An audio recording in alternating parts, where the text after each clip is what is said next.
Bonjour, j'espère que vous allez bien. Donc nous allons faire la partie 3 des tutos. Donc aujourd'hui, nous allons faire celui-ci. Alors c'est-à-dire, c'est le pop-up qui est juste derrière celui que nous avons fait précédemment. Donc celui-ci, voilà, ça c'est la cascade. Alors c'est quand même assez simple à faire, hein. Vous allez voir, bon, le plus long qui sera à faire, ce sera le gabarit, en fait. C'est ce qui est le plus long et c'est ce qui est le plus fastidieux à faire et c'est ce que j'aime le moins faire, en fait. Donc, moi, je l'ai déjà fait, voilà, sur ma page. Donc, c'est-à-dire que, bon, voilà, nous avions celui-là et de l'autre côté de la page, voilà, j'ai celui-ci. Donc, moi, je l'ai déjà fait comme ça. Donc là, je viens de le faire, donc il est encore un petit peu dur à tourner, mais enfin à force, et il n'est pas encore vraiment très sec, donc ça accroche un petit peu, mais enfin à force, et quand il sera bien séché, bah, il va bien fonctionner. Voilà, donc ça c'est ce que moi j'ai fait ce matin, donc je vais le refaire avec vous. Voilà, donc il vous faut de nouveau un gabarit forcément, gabarit que ben, comme les autres je vous mettrai dans le montage vidéo. Donc, alors celui-ci paraît quand même bien compliqué, mais ça va aller. Donc, il vous faut un format de feuille de 52 cm,8 sur 14 cm,5. Vous allez faire deux marges ici en bas de 2 cm. J'espère que tout le gabarit rentre dans le cadre de la caméra, parce que là, je ne peux pas vérifier. J'ai mon portable qui est juste au-dessus de moi. Donc, ici, nous avons dit 2 cm, 2 cm. Ici, à partir du bord, vous allez faire une ligne de pliure à 10,5 cm. Ici, vous voyez, il y a une deuxième petite ligne de pliure qui se fera à 3 mm. Ici, 3 mm. Entre la ligne de pliure, c'est-à-dire la deuxième, vous allez compter 21 cm. Donc la deuxième ligne de pliure ici, jusqu'ici, vous allez compter 21 cm. Ensuite, vous allez marquer ici 1, 2, 3, 4, 5 lignes de pliure. C'est ce qui va faire pour attacher nos feuilles pour la cascade. Donc, ces lignes de pliure seront espacées de 1,5 cm.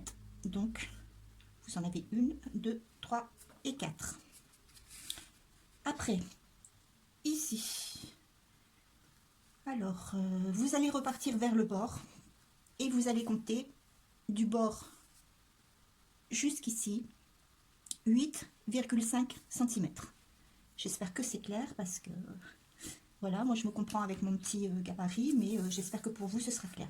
Donc 8,5 cm, ce qui va correspondre à un petit rabat qui va rentrer après, puisque forcément tout ça, vous voyez que je l'ai hachuré, ça va être coupé. Alors ici ce sera coupé, et ici ce sera coupé. Et ici forcément on le garde, hein, toutes les parties de 8,5 cm, évidemment on va le garder parce que ce sera des petits rabats. Après, il vous faudra confectionner un petit cadre, comme nous avons fait précédemment avec l'autre pop-up. Avec du carton, vous faites votre petit cadre qui va servir ici à mettre par-dessus. Voilà, donc ici vous avez le gabarit du cadre. Alors moi je l'ai fait, j'ai mis un petit rhodoïde et tout ça, mais enfin c'est pas forcément nécessaire. C'est pas nécessaire non plus aussi de faire un cadre. Si vous n'avez pas envie que ce soit ce style-là, vous pouvez faire simplement une feuille toute simple hein, qui sera pas. Alors pour faire le cadre, je vous ai fait le petit gabarit aussi.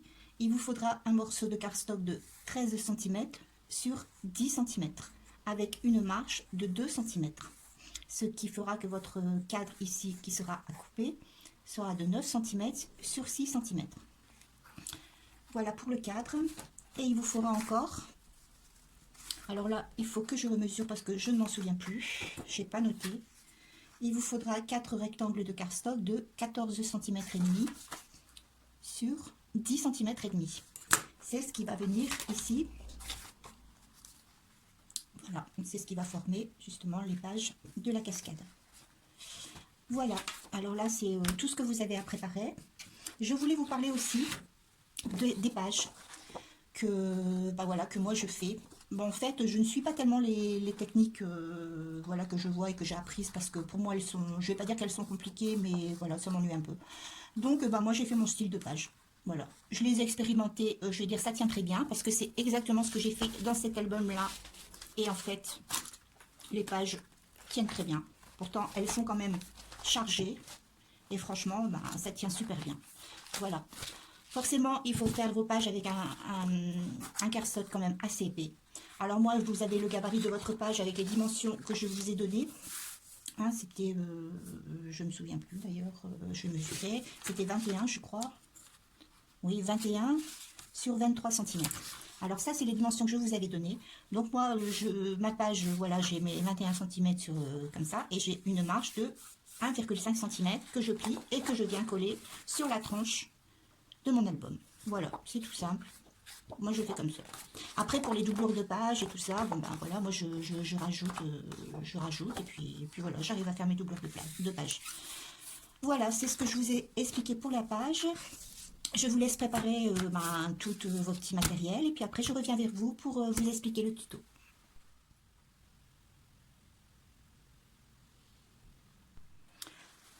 Voilà, donc nous allons démarrer notre tuto. Alors, il faut prendre votre feuille d'album, voilà, qui sera collée sur l'album. Alors moi je vais prendre une feuille toute simple mais qui correspond aux dimensions de la feuille d'album. Parce que forcément moi comme je l'ai déjà fait, là c'est un prototype, je vais simplement le recommencer avec vous. Donc votre page d'album, hein, où normalement ce pop-up là doit être collé. Donc ça c'est le derrière de la page. Donc forcément lorsque vous allez venir coller votre pop-up, faites bien attention au sens. Ouvrez bien votre pop-up, regardez bien dans quel sens il est et retournez-le comme ceci pour avoir votre pop-up dans le bon sens. Surtout important, moi ça m'est déjà arrivé de le mettre à l'envers. Donc c'est pour ça que je répète bien, surtout faites attention au sens de la page. Donc votre page, on va la mettre ici de côté. Alors ici, aux deux petites lignes de pliure espacées de 3 mm, vous allez les plier. Hein, bien vérifier que ce soit bord à bord et ça doit faire un petit espace ici, là de 3 mm. Après, ici, vous allez forcément plier sur toutes les lignes de pliure.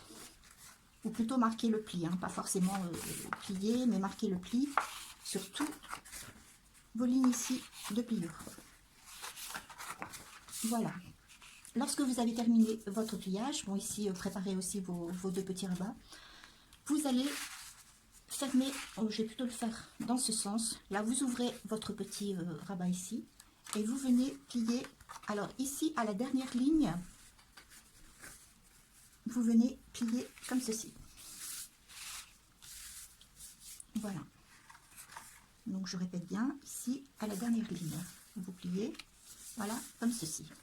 Ensuite, vous retournez et vous allez venir mettre votre colle ici et ici.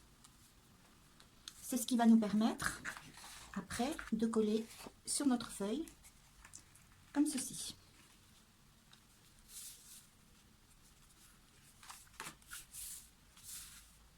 Voilà. Donc, on va mettre une colle.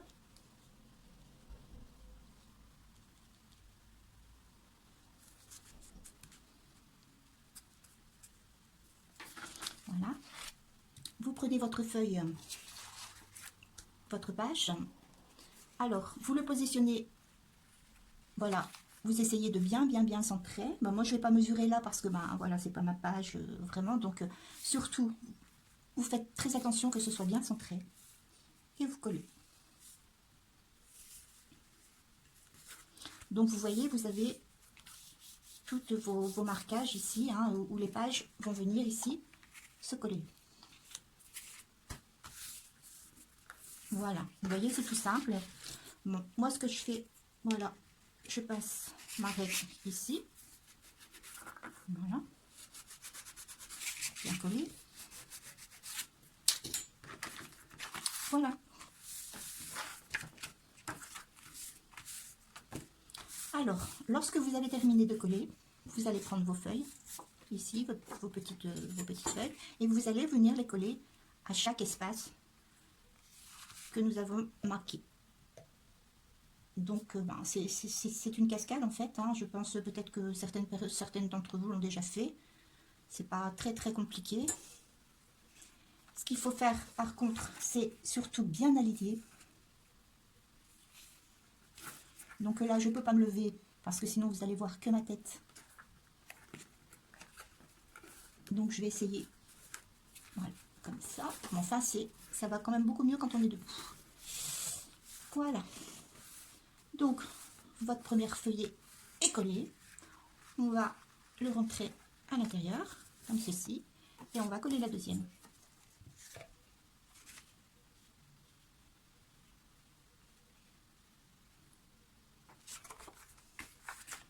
Alors, toujours bien aligné. Voilà. On répète l'opération. On va coller notre troisième feuille.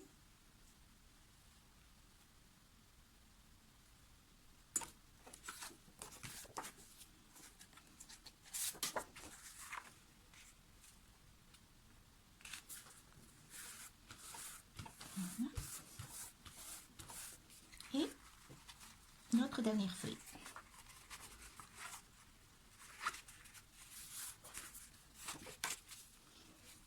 Vous voyez, ça va très vite à faire, hein, une fois qu'on a fait le gabarit, après, ça va très vite. Bon, moi, je ne suis pas sûre que j'ai tout bien mis droit, parce que comme je vous dis, je ne peux pas me lever, donc ça va être la surprise. Je ne suis pas sûre que ce soit très droit. Voilà. Donc, vous avez votre cascade. Ah, bah c'est droit, j'ai de la chance. Voilà, votre cascade qui est presque terminée. Alors ensuite, bien, il ne vous restera plus qu'à mettre le petit cadre. Ce que je vous ai, j'ai oublié de vous dire tout à l'heure, c'est que forcément vous faites le cadre, mais vous faites aussi le petit morceau aux dimensions du cadre, hein, qui va venir se coller derrière votre cadre. Bon, je ne l'avais pas précisé, mais je pense que c'est logique. Une fois que vous avez collé, que vous avez confectionné votre cadre et que vous avez collé votre petit papier derrière, vous venez le centrer. Voilà, bah vous centrez avant forcément de mettre la colle, hein, et vous faites un tout petit repère, hein. Voilà, ici, quelque chose de discret. Alors forcément, avant d'installer votre cadre, il aura fallu mettre votre papier déco ici et ici, hein, pour coller le cadre ensuite. Vous voyez, on met le papier déco et forcément on met le cadre, on cadre le cadre après. Voilà. Donc voilà, bah, c'est tout ce qu'il y avait à faire. Vous voyez, ça va très vite. Bon, la difficulté, bon, forcément des cascades, là vous faites votre petit repère, vous centrez et vous collez forcément seulement une partie, hein, ne collez pas les deux parce que là vous ne pouvez plus ouvrir votre cascade. Voilà, vous centrez bien et vous collez. Voilà. Bon, forcément, ça a l'air simple à faire, mais ce qui est très important quand on fait une cascade, c'est l'alignement des pages. Hein. Surtout, avant de coller, vous vérifiez que toutes les pages font bien la même mesure. Vous prenez toutes vos pages, vous les posez sur votre support ici, et éventuellement, s'il y a des petits trucs qui dépassent, avec un cutter, bah, vous égalisez, et puis il faut vraiment que ce soit parfait. Sinon, après, d'abord, ça ne va pas être esthétique, et puis ça ne va pas forcément bien fonctionner. Voilà, bah, je pense que je vous ai tout dit. Bon, je tenais aussi à m'excuser de la mauvaise qualité des vidéos. Je suis vraiment désolée, mais je travaille avec les moyens du bord. Je ne suis pas une professionnelle. J'ai vraiment pris la confection des tutos en cours parce qu'on m'a beaucoup demandé le tuto de cet album. Donc, je me suis lancée, mais quand je regarde les vidéos, je ne suis pas très satisfaite du résultat parce que je suis quelqu'un d'assez perfectionniste. Et quand je vois les flous ou les choses comme ça, bon, ça m'embête un peu, mais je suis vraiment désolée, mais pour le moment, je ne peux pas faire autrement. J'ai mon portable qui n'est pas forcément très performant. Donc voilà, pour l'instant, ce sera comme ça. Et si je peux améliorer les choses, eh bien, je vais chercher une solution pour pouvoir faire de meilleures vidéos. Voilà, alors bah, écoutez, je vous souhaite une agréable journée. Et je vous dis à bientôt pour la prochaine partie d'un autre tuto.